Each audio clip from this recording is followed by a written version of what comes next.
রাধে রাধে বন্ধুরা, তোমরা সবাই কেমন আছো? ভালো আছো তো? আশা করছি তোমরা যে যেখানে আছো ভালো আছো, সুস্থ আছো ও আনন্দে আছো। জানো তো আজকে না এখন বাজে 11টা। তো 11টার সময় আমার সব কাজ কমপ্লিট হয়ে গেছে। আসলে ঘর মোছা, রান্না করা আর পুজো দেওয়া এইগুলো আমার হয়ে গেছে।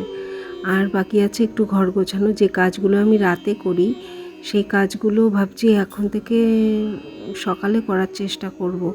কিন্তু না, ভাবি কিন্তু পেরে উঠি না। কখনো কখনো অন্যান্য কাজ থেকে যায়, যেমন ধরো আজকে একটু কাঁচা রয়েছে তো কাচতে পারিনি, কাঁচাগুলো রেখে দিয়েছি।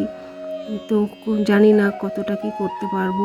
তো মনে হচ্ছে এখন যে রোজ এভাবেই কাজ করব তাহলে ভালো হবে, কিন্তু পারি না। জানো তো কখনো কখনো অন্যান্য এক্সট্রা কাজ চলে আসে আর আমার হয় না। আর তোমরা তো জানোই আমি সকালে ভিডিও করতে পারি না, রাতেই ভিডিও করি। কিন্তু জানি না কি হয়েছে, এই দুদিন আবার সকালে ভিডিও করতে পারছি। এদিকে আলনা তো গোছানো হয়ে গেছে, আর গোছানো হলেও বা কি, এখন গুছিয়ে রাখছি, ঠিক 2টোর সময় আবার ওলটপালট হয়ে যাবে, তারপরে আবার বিকেলে 4টের সময় ওলটপালট হয়ে যাবে, তারপরে আবার সন্ধেবেলায় ওলটপালট হবে। 3বার ওলটপালট হয়ে যায়, 3-4বার। তো 3-4বারই আমি গোছাই, কিন্তু সব সময় আর সময় হয় না, সব সময় হয়ে ওঠে না। কোনো দিন না পারি না, রেখে দিই সেদিন। তো যাই হোক, এভাবেই কাজ করি। আর তোমাদের আলনাও কি এরকম হয় তাও তোমরা আমাকে কমেন্টে অবশ্যই জানিও। তোমাদের এরকম একবার কাজ করা হয়ে গেলে তারপর আবার সেই কাজটা করতে হয় কিনা সেটাও আমাকে কমেন্টে জানিও। আর আজকে তো হচ্ছে ভগবান শ্রীকৃষ্ণের কথা এখনও শুরু করিনি। তো চলো ভগবান শ্রীকৃষ্ণের বাণী একটা দুটো তোমাদের সাথে শেয়ার করি। তো ভগবান শ্রীকৃষ্ণ বলেছেন, কঠিন সময় আসবে এবং চলেও যাবে, তাই তাদের দ্বারা প্রভাবিত না হয়ে সহ্য করতে শেখো।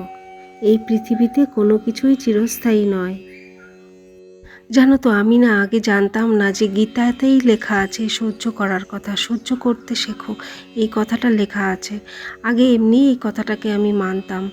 তো যাই হোক, এখন গীতায় লেখা আছে জেনে ভীষণ ভালো লাগে। আর বড়দের কথা শুনে চলেছি, যতদিন আমি পেরেছি ততদিন বড়দের কথা শুনে চলেছি, গুরুজনদের কথা শুনে চলেছি। তো গুরুজনরাই আমাকে বলতেন যে সহ্য করতে শেখো, সহ্য করতে হয়। তো যাই হোক, এখন গীতায় এই কথাটা পেয়ে আমার ভীষণই ভালো লাগে।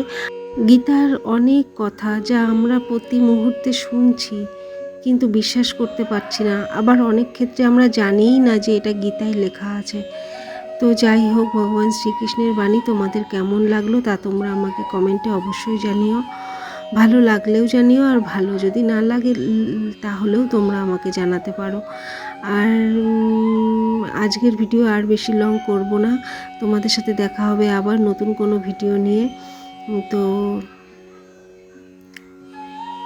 তো তোমাদের কেমন লাগলো তা তোমরা আমাকে জানিও, কমেন্ট করো। আর আজকের ভিডিও এ পর্যন্তই, টাটা।